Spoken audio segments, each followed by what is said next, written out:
Good day mga ka-idol, update tayo sa PBE All-Star na katatapos lang na ginanap sa Bacolod City. Ang Team Japet at ang Team Mark sa score na 140-140 ay parehas silang dalawa nanalo at naging MVP sa labang ito ay si Japet Aguilar at Robert Bolick Jr. Si Japet Aguilar ay kumana ng 21 big points samantalang si Robert naman ay meron 13 big points. Sa huling segundo or 17.8 seconds ay kumana si Robert Bolick Jr. ng 5 points dahilan para magtay ang laban, pero marami ang nagsasabi dapat si CJ Perez ang naging MVP dahil kumana ito ng 39 big points. Ito naman dapat daw ang basehan ang pinakamataas na score na nakakuha sa nasabing laban, kaya napaka-controversial ng naging MVP.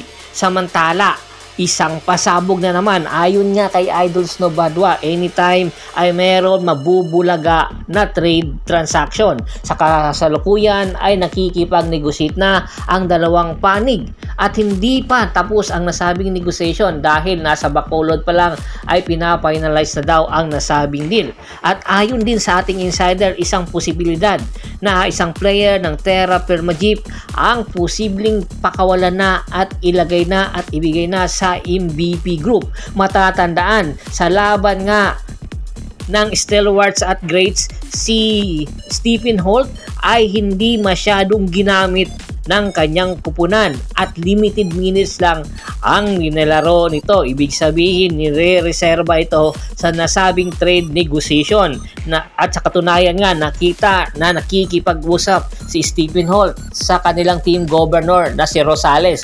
Baka ini-inform na ni Rosales si Stephen Holt na anytime ang pasabing trade transaction ay posible na siyang mailipat sa ibang kupunan. Kaya anytime aabangan natin ang negotiation na nagaganap ngayon between Terra Firma Jeep at ng Tropang Giga involving Stephen Holt. Alam naman natin na si Stephen Holt ay isa sa pinakamagaling na player, kaya naman nakuha siya sa number 1 pick sa nakaraan PBE draft. At interesado nga si Coach Chat Reyes na kunin ang nasabing player dahil sa attitude nito at sa ganda ng kanyang ipinapakita sa ngayong Philippine Cup. Nag-a-average ito ng 20 points per game at nagdadala ng 7 or 5 assists at 10 rebounds. Nagdo-double figure si Stephen Holt dahilan para ito ang kunin ni Coach Chat Reyes.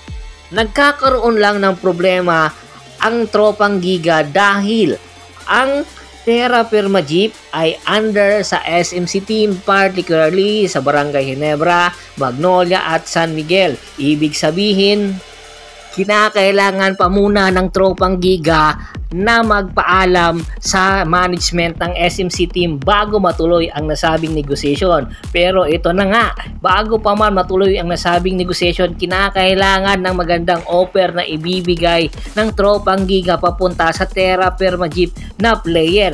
At ito na nga, kinakailangan magpaalam ng Terra Firma Jeep o ng Tropang Giga sa management ng SMC team para makuha ang Stephen Holt na player ng Terra Firma Jeep.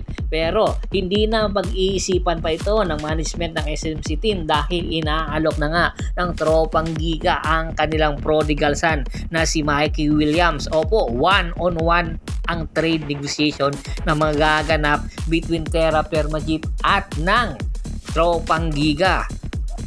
Kung sakaling ngang matuloy ang nasabing negotiation ay maililipat na ni Coach Chat Reyes sa Tropang Giga si Mikey Williams at hindi na sila magkakaproblema pa dahil ang SMC team na ang mag-take over kay Mikey Williams.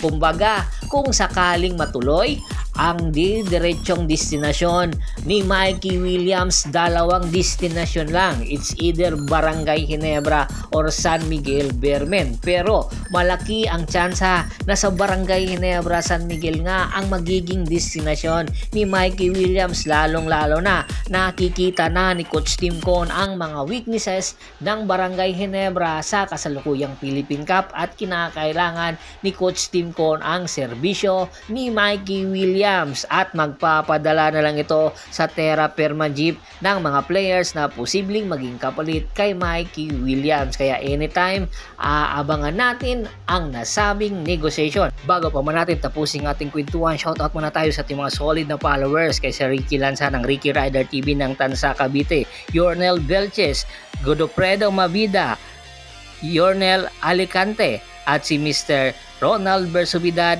at si Kagawad Kat sa Kinudukusin ng Hagonoy, Bulacan. Marami pong salamat sa walang sawa nyong pagsuporta. Pakibisita na rin po ng Facebook fanpage ko, pakilike, pakipollow, pakishare, ganoon din po sa YouTube channel ko. Maraming salamat po.